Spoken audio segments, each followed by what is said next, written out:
দীর্ঘদিনের বন্ধ্যত্ব মানে ইনফার্টিলিটি একটি পেশেন্ট আমাদের কাছে আসে, গরিব পেশেন্ট আসে এবং আমাদের কাছে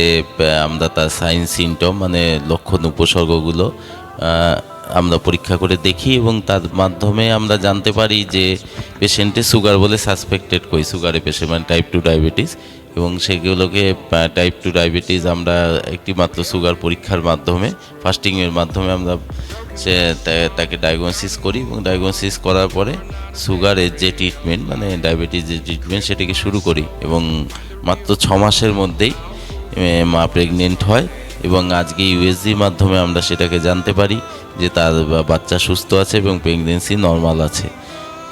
তা সবসময় ইনফার্টিলিটি ট্রিটমেন্টের জন্য যে বড় বড় টেস্ট করতে হবে এরকম কোনো কথা নয়। পেশেন্টের কাছে সঠিক তথ্য নিয়ে হিস্ট্রি নিয়ে পিন পয়েন্ট ডায়াগনোসিস করে আমরা সুন্দরভাবে তাকে মাতৃত্ব দিতে পারি। শুধু একটু আমরা পেশেন্টের কাছে একটু ধৈর্য ধরতে বলি যাতে সহজে আমরা সেই জায়গাগুলোকে, কঠিন জায়গাগুলোতে অতিক্রম